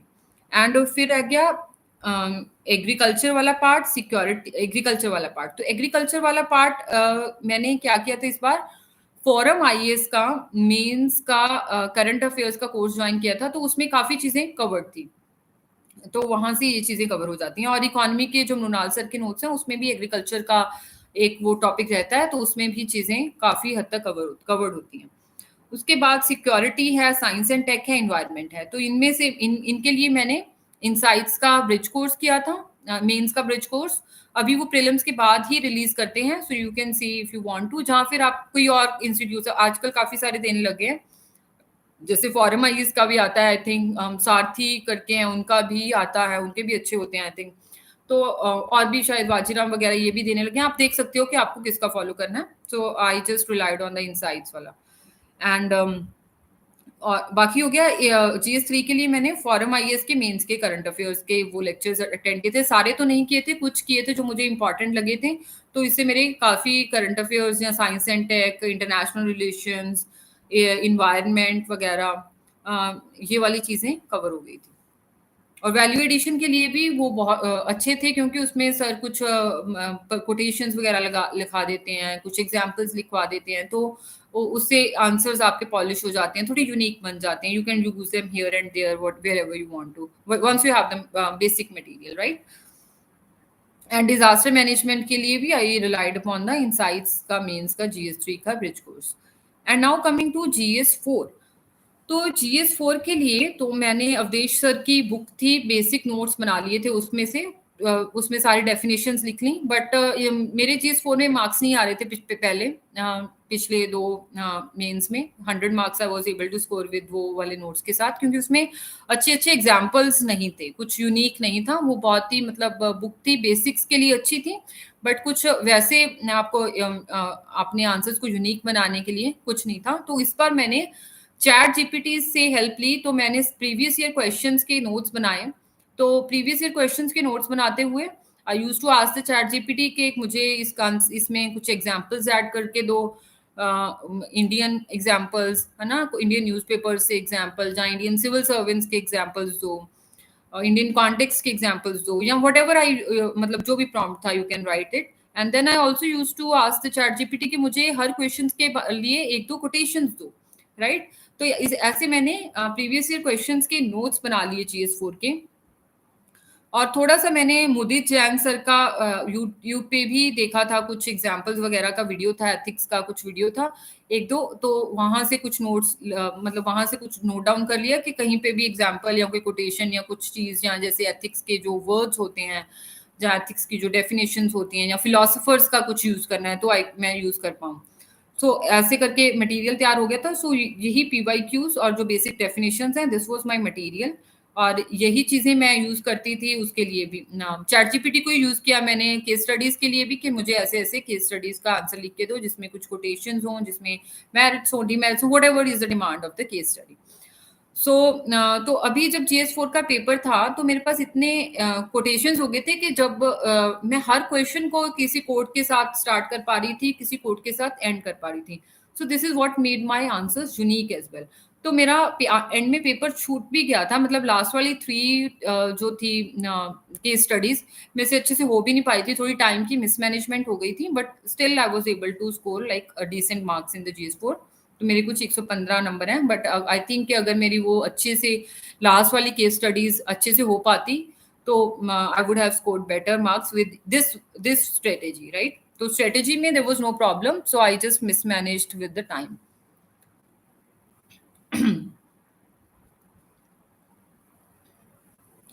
Okay. I will take all the questions after I finish the things with respect to the mains. तो अगला आ गया ऐसे। तो ऐसे के लिए मैंने दो चीजें की थी। एक तो ऐसे को डायमेंशंस देना, राइट, कि ऐसे में हमें दो चीजें हैं, एक तो उसमें एनेक्डोट्स, कोट्स वगैरह डालना, और दूसरा उसको डायमेंशंस देना, और बाकी है कि सब चीजों में इंटरलिंकेज बनाना, right. For example in my essay, इस बार आई थिंक ऐसे में यूपीएससी ने बहुत ज्यादा लिबरली मार्क्स नहीं दिए, so my I scored 114 marks in the essay paper. तो माई स्ट्रेटेजी वॉज कि पहले जो भी कोट लिखी हुई है उसको एक दो लाइन में डिफाइन करना, उसको सिंप्लीफाई करके डिफाइन करना, मेरी अंडरस्टैंडिंग के हिसाब से डिफाइन करना, या फिर उसको किसी और कोट के साथ डिफाइन करना। ठीक है, पहले तो define the whatever you are going to write on, right, the topic, define the topic, then you should write. तो फिर उसके बाद मैंने एनेक्डोट लिखा। ठीक, एनेक्डोट लिखने के बाद फिर मैंने एनेक्डोट को ही कंटिन्यू करते हुए डायमेंशंस ऐड करी। For example if I am starting from the historical dimension, so I will not leave it abruptly, I will continue it. तो उसको हिस्टोरिकल को हम सोशल डायमेंशन तक लेके जा सकते हैं, पॉलिटिकल तक। कंटिन्यूटी दिखनी चाहिए एक ऐसे में, आपके में फ्लो दिखना चाहिए। एंड अगर आप कोट्स वगैरह यूज कर सकते हो तो दैट यू शुड यूज। तो कोट्स के लिए भी आपको कोई बहुत ज्यादा कोट्स को ढूंढने की जरूरत नहीं है, आपके पास ऐसे हैं, प्रीवियस ईयर क्वेश्चंस हैं, उसमें इतनी सारी कोट्स हैं, आप वही कोट्स को कहीं ना कहीं यूज कर सकते हो। आपके पास एथिक्स का पेपर है, एथिक्स के पेपर में कोट बेस्ड क्वेश्चंस आते हैं, तो वो वाली कोट्स आप कहीं भी यूज कर सकते हो, ठीक है, interchangeably wherever you want to, जहां पे भी फिट लगती है, जहां पे भी वो किसी चीज को बेटर एक्सप्लेन कर सकती है, आपके थॉट्स को बेटर एक्सप्लेन कर सकती है। So you can make a list of like 50, 60 और 100, जितना भी आपकी कैपेसिटी है उसके हिसाब से। आई वुड सजेस्ट कि 50-60 की एक लिस्ट बना लो, you will be able to use them easily here and there in the essay, in the ethics paper. So अच्छा, हमने एनेक्डोट से स्टार्ट किया, डायमेंशंस की। डायमेंशंस को मतलब काफी सारी डायमेंशंस कर लो, 17-18 तक ले जाओ। तो इसके लिए मैंने एक मुदित जैन सर की क्लास देखी थी, उन्होंने दिखाया था कि कैसे हम 17-18 डायमेंशंस बना सकते हैं। You can search on the Google, search on the YouTube कि वो मुदित जैन सर का लेक्चर जो है ऐसे का। तो आप ऐसे डायमेंशंस बना सकते हो, उनको इंटरकनेक्टेड रखो, कोड से ऐड करो, और जब आप कंक्लूड कर रहे हो तो भी जो आपने शुरू में एनेक्डोट लिखा है तो उसको कंटिन्यू करो। This is what I had learn from the Mudit Jain sir's class, कि वो जो शुरू में आपने एनेक्डोट से शुरू किया, डोंट एंड इट अब्रप्टली, उसको आप एंड में भी लेकर आओ। सो एक फ्लो जो है मेंटेन रहेगा, कंटिन्यूटी मेंटेन रहेगी. So this is how I approached the essay. Now I will take the questions. So the question is के हाँ, बहुत सारे इश्यूज होते हैं मंथली मैगजीन में. It feels overwhelming to cover all the issues of all 12 months. तो I would suggest कि आपको जब आप मंथली, देखो मेरे पास टाइम नहीं होता, तो मैंने मंथली मैगजीन्स कभी ज़्यादा नहीं की, 1-2 महीने की पढ़ ली होगी, ज़्यादा मेरे से नहीं पढ़ी जाती थी. तो मैं तो विजन 365 करती थी. तो विजन 365 में जैसे मैंने आपको बताया, जो पॉलिटी है, पॉलिटी के करंट अफेयर्स है, उनको पॉलिटी के स्टैटिक के साथ पढ़ लिया. इन्वायरमेंट के करंट अफेयर्स है, इन्वायरमेंट के स्टैटिक के साथ पढ़ लिया. तो अंडरस्टैंडिंग बेटर हो जाती थी. और जो करंट अफेयर है, एक बहुत बड़ा इशू नहीं लगता था कि एक अलग से ही मतलब हम हर टाइम करंट अफेयर पढ़ी जा रहे हैं, राइट. तो और कई चीजों के पढ़ने ही नहीं पड़ते थे. जैसे इकोनॉमी का मैंने कभी करंट अफेयर्स पढ़े ही नहीं, क्योंकि आई हैड फुल फेथ के पीसीबी में कवर हो जाएंगे या सर की विन सीरीज में कवर हो जाएंगे, तो मुझे और ज्यादा पढ़ने की जरूरत नहीं है. और मतलब और तो और किसके करंट अफेयर हो गए, ज्योग्राफी के भी, मतलब वो इन्वायरमेंट वाली में कवर हो जाते हैं, हिस्ट्री वगैरह के आर्ट एंड कल्चर वाली में कवर हो जाते हैं. तो करंट अफेयर एक हुआ नहीं रहता, इजीली वो कवर हो जाते हैं. अगला क्वेश्चन है कि टॉपर्स की कॉपी को एनालाइज कैसे करें. हाँ, देखो टॉपर्स की कॉपीज को एनालाइज करना जरूरी है, बट हमें जब टॉपर्स की कॉपी को हम देखते हैं, तो हमें ये नहीं सोचना चाहिए कि मेरा आंसर भी ऐसा ही होगा. ठीक है, क्योंकि what is there in their mind, that can't be in our mind. Our mind is different, their mind is different. तो हमें कई बार लगता है कि उनका आंसर देख के कि मेरा तो ये चीजें मतलब ऐसे, why I was not able to write, because you are a different person. तो आप एक मोटा मोटा आइडिया ले सकते हो टॉपर्स की कॉपी से, कि आप उनको पढ़ोगे तो एक चीज, दो कुछ चीजें हैं जो आपको नोट करनी है कि उनका वो कैसे अपना वो करते हैं, स्टार्ट कैसे करते हैं, इंट्रो कैसी होती है उनकी, कंक्लूजन कैसा होता है, और वो आंसर को कैसे लिखते हैं. जैसे वो बहुत ही सिंप्लीफाइड वे में आंसर को लिखते हैं, राइट. बहुत ही कंसाइज वे में आंसर को लिखते हैं, कुछ एग्जाम्पल्स ऐड करते हैं. जहाँ आपको लगता होगा कि कई चीजें आपको भी आती थी, but you could not use that. आपको लगता होगा कि मैं कैसे आंसर में लिखूं वो, तो वो चीजें आपकी क्लियर होती हैं टॉपर्स की कॉपीज को देख करके. टॉपर्स की कॉपी को देखूं एंड देन अपने आंसर, मतलब ऐसा नहीं सोचना कि मैं भी ऐसा ही रिपीट कर पाऊंगा या कर पाऊंगी, because everyone's mind is different, right. हर कोई का अपना राइटिंग स्टाइल होता है. बस उनको फॉलो, मतलब देखने के बाद, ऑब्जर्व करने के बाद, you have to come back to yourself कि आप कैसे अच्छे से लिख सकते हो. बस कुछ टिप्स होते हैं कि ये जो चीजें हैं which should be there in your answer. अगर कुछ आपको फ्लो चार्ट लगता है किसी चीज का बना सकते हो तो बनाओ, राइट. वो आप जब रिविजन करोगे तभी आप ट्राई करते रहना कि इस चीज का फ्लो चार्ट क्या बन सकता है, क्या इसमें कुछ डायग्राम ऐड हो सकता है. बट ठीक है, अगर हो सकता है तो करो. चीजों क्वेश्चन में कोई इनोवेशन आप कर सकते हो, इंट्रो में कोई इनोवेशन, या कुछ कैची लाइंस या कोई कुछ कैची सा यूज कर सकते हो कि एग्जामिनर को अच्छा लगे वो पढ़ के. So these are the things that you can use. And one more thing I want to tell you कि मैंने मेंस के लिए कोई भी टेस्ट सीरीज ज्वाइन नहीं की थी. मैंने सिर्फ ऑप्शनल के लिए टेस्ट सीरीज ज्वाइन की थी विकास रंजन सर की, बट मैंने मेंस का एक भी टेस्ट नहीं लिखा था, बिकॉज मेरे पास I had the shortage of time. तो मेरे पास आंसर्स लिखने का टाइम नहीं होता था. मुझे होता था मेरा सिलेबस पूरा हो जाए, मैं रिवाइज कर पाऊँ चीज़ों को. और अगर मैं आंसर लिखने बैठ गई और आंसर सही से, मतलब अगर वो फीडबैक अच्छा ना आया तो it will depress me. So I chose कि मैं आंसर्स ना लिखूं. And this was also one of my drawback कि मैं नहीं लिख पाती थी टेस्ट, कि मेरे से जो मेरा अब का मेंस भी था उसमें भी टाइम मैनेजमेंट की मुझे काफ़ी प्रॉब्लम आई कि लास्ट वाले जो 15 मार्क्स वाले क्वेश्चन है वो मेरे बहुत ही, मतलब मुझे फास्टली 6-7 मिनट में लिखने पड़ते थे, तो वो मैं उतने अच्छे से नहीं लिख पाती थी जैसे मैंने इनिशियल क्वेश्चन लिखे थे. तो मे बी, मतलब अगर थोड़ा मैं और अच्छा वो कर पाती तो I could have scored even better marks. कि मेरे मटेरियल में कुछ कमी नहीं थी, बट मेरी प्रैक्टिस में, मेरी टाइम मैनेजमेंट में इस बार भी कमी थी, विच I must admit.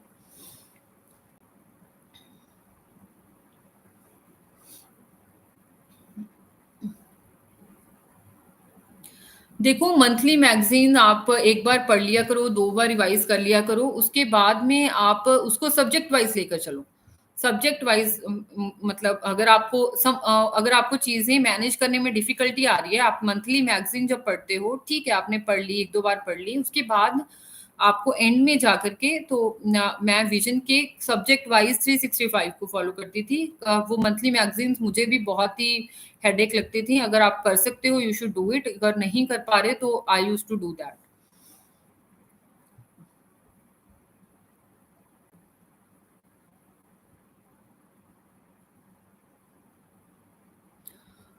So answer writing में पॉजिटिव अप्रोच कैसे रखना चाहिए? देखो, आंसर राइटिंग में पॉजिटिव अप्रोच के लिए पहले तो आपको सबसे पहले अपने प्रीवियस ईयर क्वेश्चंस कर लो। प्रीवियस ईयर क्वेश्चंस के जैसे मैंने आपके साथ रिसोर्सेज शेयर किए हैं, तो आपके पास अ लॉट ऑफ मटेरियल होगा, ठीक है? जब आपके पास मटेरियल है लिखने के लिए, आपके पास इंट्रोडक्शंस हैं, आपके पास फैक्ट्स हैं, आपके पास कंक्लूजन्स हैं, आपके पास पॉइंट्स हैं, only then you will be able to write. पहले तो आपके पास ये सब चीजें होनी चाहिए। जब आपके पास ये है ही नहीं तो आप कैसे कर पाओगे? पहले अपने बेसिक नोट्स बनाओ सभी चीजों की, जिससे आपका सिलेबस कवर हो जाए, जिससे आपको ये ना लगे कि मेरे पास उस सिलेबस के नोट्स ही नहीं है। So you should have the notes of entire mains syllabus. Once you have the notes, उसके बाद आपको जो मतलब हर टाइम तो आप हर क्वेश्चन तो लिखने नहीं बैठ सकते, राइट? तो तो आपको क्या करना है, कोई भी क्वेश्चन है लाइक आपको जब मेंस पास में आ जाता है तो बहुत ज्यादा ब्रेनस्टॉर्मिंग करनी चाहिए। कोई क्वेश्चन है देखा, उसका सोचो कि what will be my introduction, what will be my conclusion, ठीक है? what are the points I'm going to write, how I'm going to add the dimensions, how I'm going to make my answer unique, can I draw a flow chart, can I draw a diagram, how can I make my answer look concise, how can I make my answer look easy. मतलब आपका answer जितना easier to read है उतना ज्यादा I think वो अच्छे marks fetch करता है। So this is what you should approach in means answer writing. एक और चीज which I would like to share is कि जब आप कोई भी चीज देखते हो, न्यूज़पेपर में पढ़ते हो, for example honourable prime minister हैं, उन्होंने कुछ बोला किसी चीज के बारे में, आपको क्या चीज सा लगा, so you are free to use that, है ना? अपने आंसर्स में लिखो, कोई ऐसे में लिखो, कहीं भी लिखो। आपने external affair minister Jaishankar sir का कुछ सुना और आपको लगा कि अच्छा है, कैन बी यूज समवेयर, तो फ्रीली यूज दीज थिंग्स, ठीक है? इन चीजों को आप अपने नोट्स में डालो और यूज करो। फॉर एग्जाम्पल जयशंकर सर ने बोला था कि जो what is good diplomacy, so he said कि it is about bread and butter things, right? So these kind of quotations you can use in your answers, which will also make your answer a little bit different from others and will add the personal touch to it.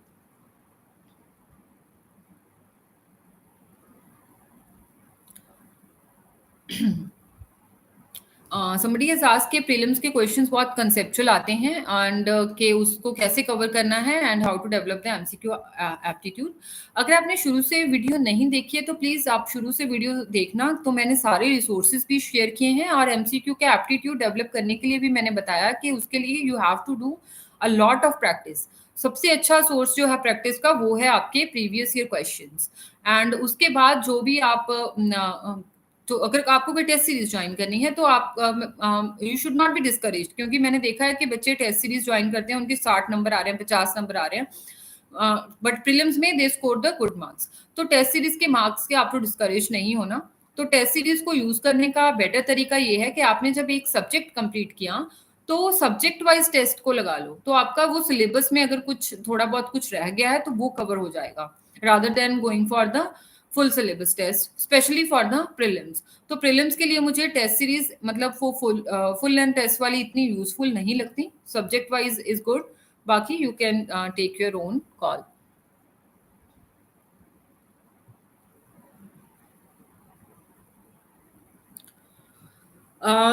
Okay, तो accuracy की बात है कि कितनी accuracy थी factual subjects like history में। तो मैं मतलब हर किसी की अपनी स्ट्रेटेजी होती है प्रीलिम्स को अटेम्प्ट करने की। तो मेरे प्रीलिम्स में लाइक 100 के आसपास मार्क्स होते थे हर साल। मैं क्वेश्चंस अटेम्प्ट करती थी 95 प्लस। कुछ लोग कम अटेम्प्ट करते हैं, कुछ 70 करते हैं, बट मुझे पता था कि मेरी एक्यूरेसी इतनी नहीं है। तो मैं मतलब ज़्यादा से ज़्यादा क्वेश्चंस अटेम्प्ट करती थी। जितना भी मेरे से कैलकुलेटिव गेस लग सकता था, पेरिफेरल नॉलेज यूज़ करके जो भी क्वेश्चंस अटेम्प्ट हो पाते थे, जितना भी मेरे से हो पाता था, I used to do it. So that was my strategy कि आपको खुद पता होता है कि आप how you attempt the questions, ठीक है? आपकी एक्यूरेसी कितनी है। तो this was a strategy that work for me. आप जब क्वेश्चन सॉल्व करोगे so you will be able to develop your own strategy.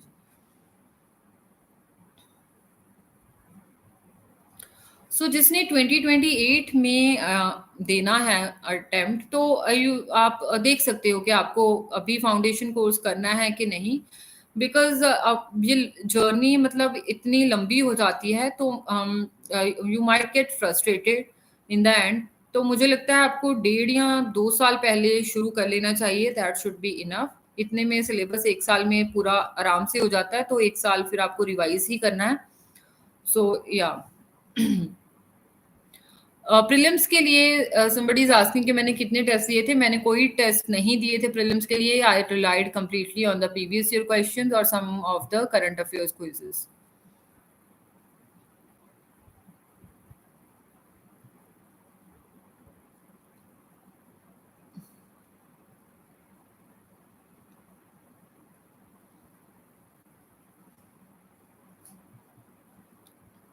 So now coming to the optional. तो मेरा ऑप्शनल था सोशियोलॉजी।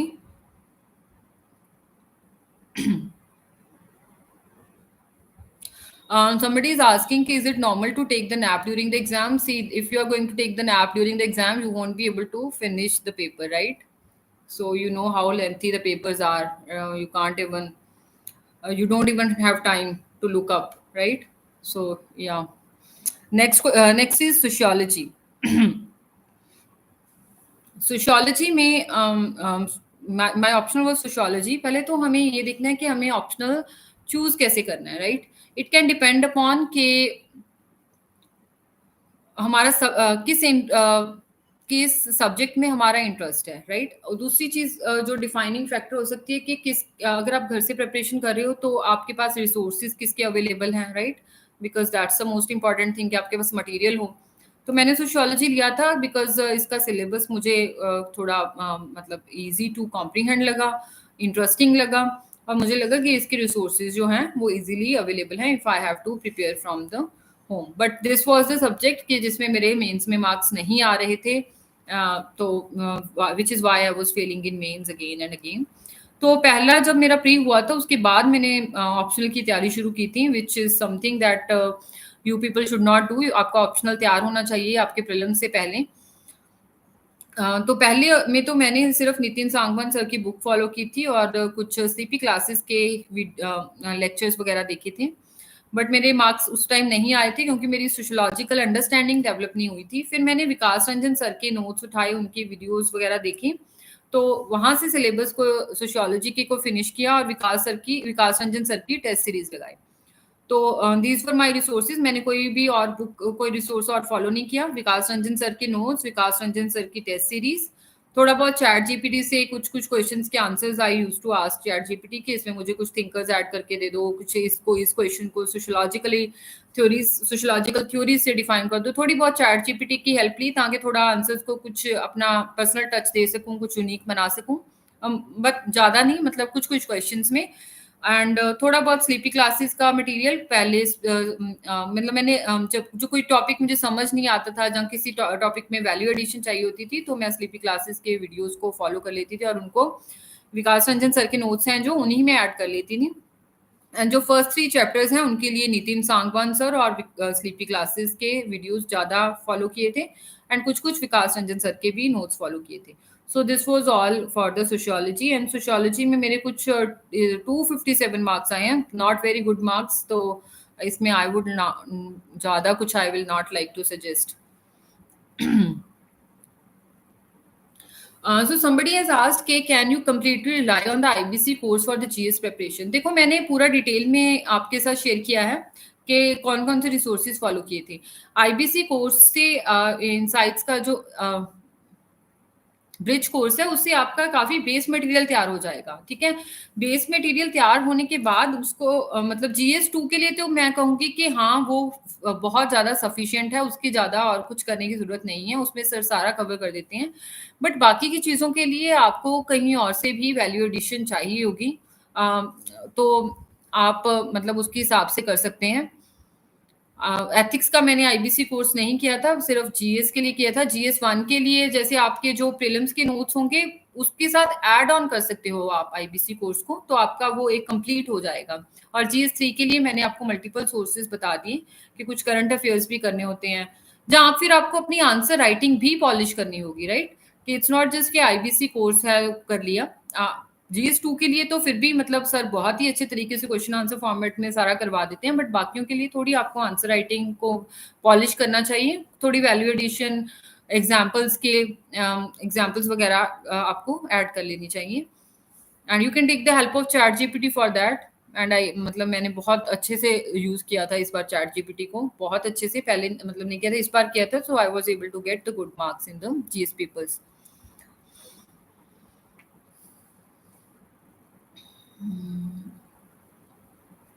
हाँ, जॉब के साथ जो भी प्रिपेयर कर रहे हैं, तो मैंने रिसोर्सेज़ इसीलिए बताए हैं कि कम रिसोर्सेज़, इतने से ही रिसोर्सेज़ फ़ॉलो किए हैं ताकि अपना मटेरियल को मतलब अपना मटेरियल बहुत ज़्यादा बल्की ना बन जाए, इधर-उधर से ना हो जाए, हम कंसोलिडेट कर पाएँ प्रिपरेशन को। अगर आपको मतलब if you will follow these resources, जहाँ आप अपने हिसाब से कोई भी फ़ॉलो करना चाहते हो, you can do it. This way you will be able to manage your preparation with the job.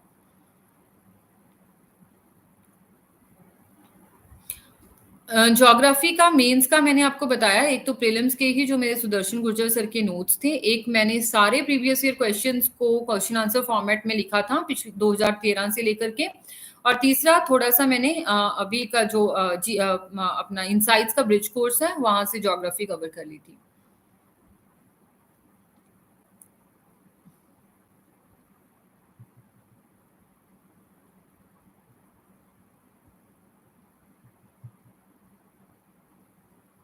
तो अभी आते हैं इंटरव्यू के एक्सपीरियंस के ऊपर कि इंटरव्यू मेरा कैसा रहा। तो मेरा इंटरव्यू था 7 अप्रैल को, काफ़ी बाद में इंटरव्यू था मेरा।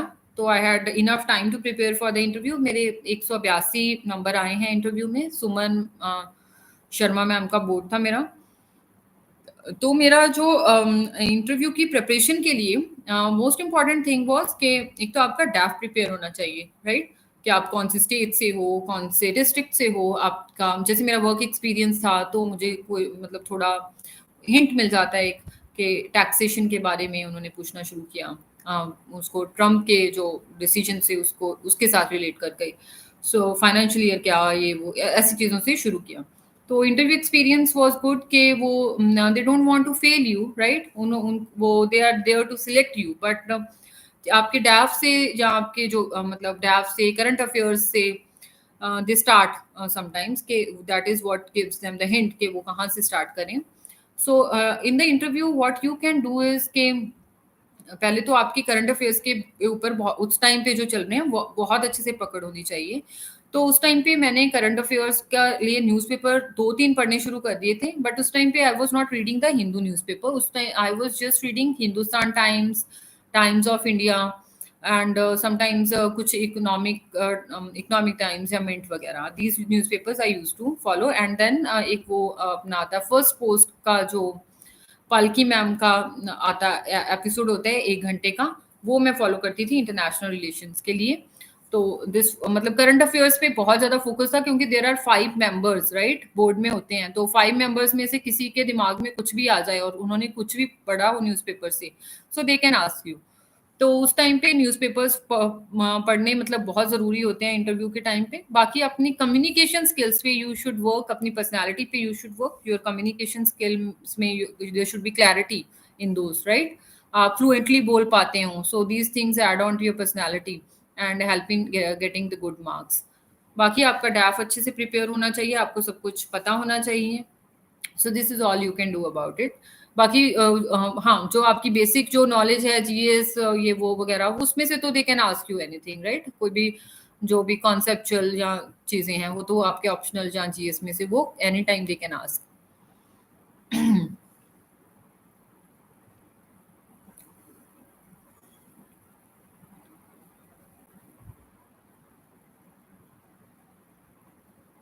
देखो, यूपीएससी में कोई बहुत हाई-फाई इंग्लिश तो नहीं चाहिए होती है, आपको 10th लेवल की इंग्लिश ही चाहिए होती है, राइट?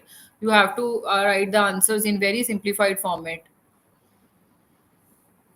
तो इंग्लिश इम्प्रूव करने के लिए तो आपका जो मतलब आप अपने नोट्स को ही रिवाइज करो, और that's how you can do it. अगर आपको बेसिक्स वगैरह में कोई प्रॉब्लम है तो आप you can join some English वाला कोर्स।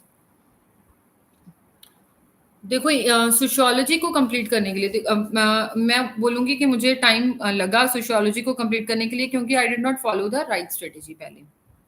तो जब मैंने फॉलो की तो मुझे लगता है it won't take 3 more than 3 months. तो कि I when I followed Vikas Ranjan sir के नोट्स एंड सर की क्लासेस एंड टेस्ट सीरीज, तो मेरी सोशियोलॉजिकल अंडरस्टैंडिंग बन गई और बहुत ही छोटा-सा मटेरियल था। तो सोशियोलॉजी अभी एक वो बर्डन सा नहीं रही थी, इजीली कवर हो जाती थी, 1-2 दिन में रिवाइज हो जाती थी, सारी कंसेप्चुअल क्लैरिटी हो गई थी, थ्योरीज को यूज़ करना आ गया था। सो अगर मैंने ये पहले अटेम्प्ट्स में किया होता तो सोशियोलॉजी में मार्क्स पहले अच्छे आ जाते और पहले शायद मीन्स पहले क्लियर हो जाता, बट या this is a mistake I made.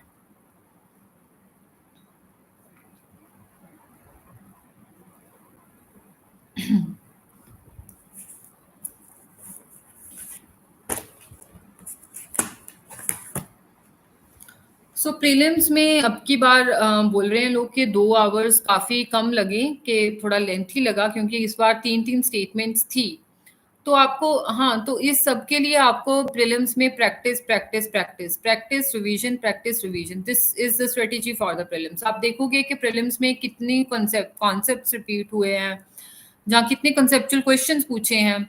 हाँ, तो सिर्फ कॉन्सेप्ट्स ही नहीं पूछती यूपीएससी, यूपीएससी फैक्ट्स भी पूछती है, तो आपको फैक्ट्स भी रिमेंबर करने होते हैं। तो अगर फैक्ट्स रिमेंबर करने हैं आपको, तो आपको बार-बार चीज़ों को रिवाइज़ करना पड़ता है। So, when you revise the things multiple times, right? When you do the आप क्विज़ेज़ करते रहते हो, आप क्वेश्चन सॉल्व करते रहते हो, जब आप 4-5 हज़ार क्वेश्चन सॉल्व कर लोगे, तो डोंट यू थिंक कि जब आपके पास पेपर आएगा, so you will be able to solve it more confidently. तो आपको पता होगा कि आप मतलब वो एक इंट्यूशन हो जाती है कि this question should I attempt, this question के इसका आंसर क्या हो सकता है, राइट?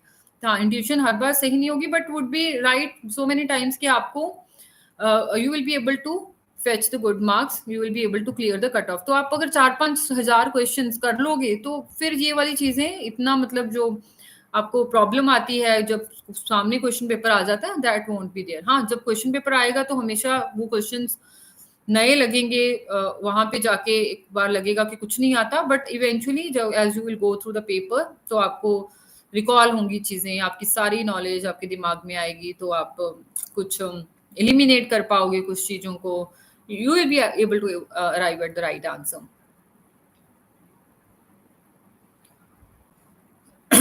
हाँ, तो ये चीज़ है कि हाँ, ये फोमो जो है आपको एंड तक रहेगा, ठीक है? ये आपको जब आपका एग्ज़ाम क्लियर हो जाएगा तब शायद जाकर के खत्म हो।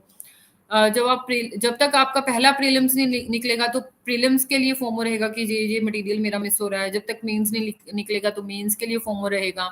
जब तक इंटरव्यू नहीं क्लियर होगा, तो इंटरव्यू के लिए फोमो रहेगा। ये फोमो हमेशा रहेगा, but the most important thing is कि आपको फोमो को एड्रेस करने के लिए there are only a few things that you should be doing. एक तो आपको अपना सिलेबस पूरा करना है, ठीक है? तो फोमो तो ऐसे भी रहता है कि मेरी ये एनसीईआरटी नहीं हुई, मेरी वो एनसीईआरटी नहीं हुई, तो मुझे भी एंड तक लगता रहता था कि मैंने ये एनसीईआरटी नहीं पढ़ी तो मेरा कैसे हो जाएगा, मैंने तो टेस्ट सीरीज नहीं की तो मुझे तो फोमो है, मेरा कैसे हो जाएगा, मैंने तो टेस्ट सीरीज नहीं की। सभी टॉपर्स तो टेस्ट सीरीज लगाते हैं। सो उसका तो मतलब एक ही इलाज है कि you have to just do the things, ठीक है? हाँ, बट मटेरियल आपको कंसोलिडेट और कंसाइज करना पड़ेगा, क्योंकि आपको रिवाइज करना है, बट मटेरियल आपका ऐसा होना चाहिए कि हाँ, आपका सारा सिलेबस पूरा हो गया। अगर आपका अपने मटेरियल से सिलेबस पूरा नहीं हो रहा, तो आपको फोमो होना चाहिए। Otherwise if you have done everything, if you are able to solve the previous year questions 80 to 90%, तो वो आपको फोमो नहीं होना चाहिए।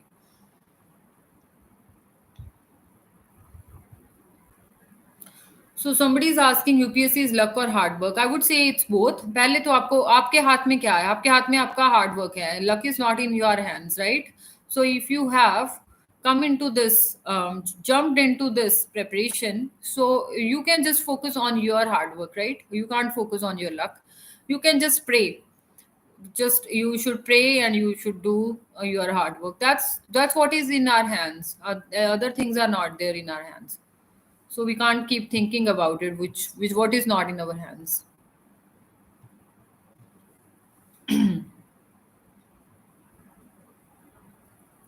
सो somebody is saying कि मेंस के लिए बहुत कम टाइम है। देखो, 3 months are more than enough for the mains. आप मेंस कर सकते हो।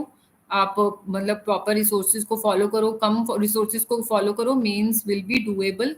तो if you going to crack the prelims, तो आप आज से ही लग जाओ, अपना टाइम दो, मतलब अपने टाइम को आप डिवाइड कर सकते हो दो पार्ट्स में, आई वुड से कि एक तो आप पोर्शन रखो जीएस के लिए, GS1, GS2, GS3। दूसरा पोर्शन रखो आप अपना ऑप्शनल ऐसे और एथिक्स के लिए। सो ये चीजों में मतलब if you are going to divide your day into these two things, तो आप अच्छे से उसको मैनेज कर पाओगे चीजों को, राइट?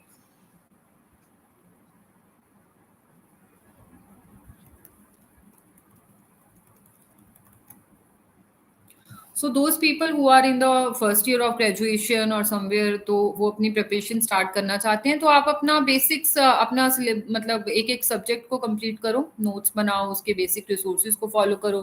कोई कोर्स ज्वाइन करना है वो कर सकते हो, जहाँ फिर आप बेसिक बुक्स को फॉलो कर लो। एक बार अपना बेस डेवलप कर लो, उसके बाद completely immerse into that preparation जब आपका लास्ट या सेकंड लास्ट ईयर होगा।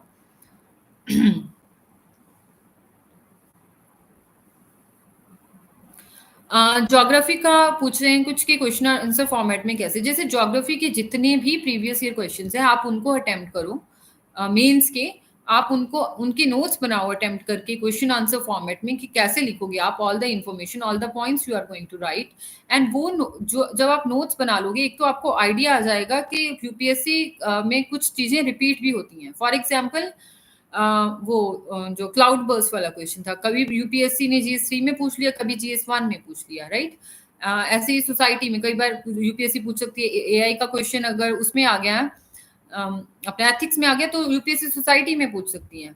So if you will make the notes, तो आप प्रिडिक्ट भी कर पाओगे चीजों को। अगर यूपीएससी ने एक बार किसी एनर्जी पे पूछ लिया, फॉर एग्जाम्पल मान लो सोलर या विंड एनर्जी पे पूछ लिया, नेक्स्ट टाइम हो सकता है यूपीएससी न्यूक्लियर एनर्जी पे पूछ ली, right? So this is how you will be able to predict the questions. You will be able to develop the thematic understanding of the questions.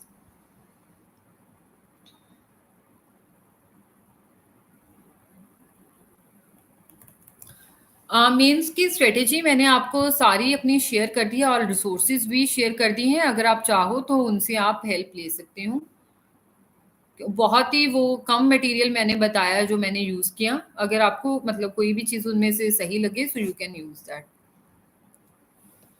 Prelims and mains की test series choose कैसे करें? देखो, मैंने बोला आपको prelims के लिए अगर जब आपने प्रीवियस ईयर क्वेश्चंस कर लिए हैं, तो उसके बाद आपको टेस्ट सीरीज के पास जाना चाहिए। पहले तो आपका वो चीज है वो अच्छे से हो जानी चाहिए। दूसरी चीज, प्रीलिम्स की टेस्ट सीरीज में मोर इम्पॉर्टेंट मुझे जो ज्यादा चीज सही लगती है, कि आप सब्जेक्ट वाइज टेस्ट हैं वो पहले दे लो, तो बाद में जो फुल लेंथ टेस्ट है वो देना।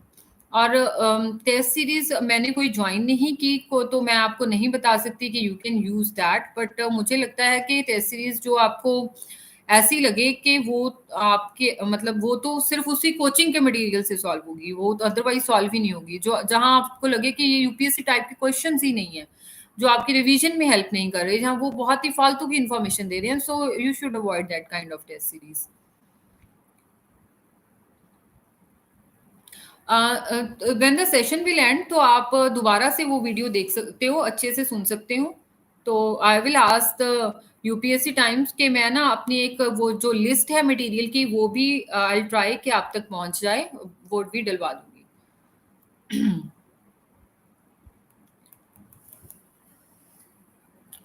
So thank you all of you. I am now, I think I have addressed all the questions. अगर मतलब मैंने अपनी तरफ से जो भी whatever I had, I have addressed. तो जो भी मैंने resources use किए हैं, I will try कि I share with you in some PDF format.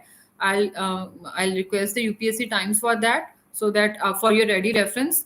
So thank you all of you for joining the session. And if you have those who have joined the session in the middle can revisit it when the session will be uploaded.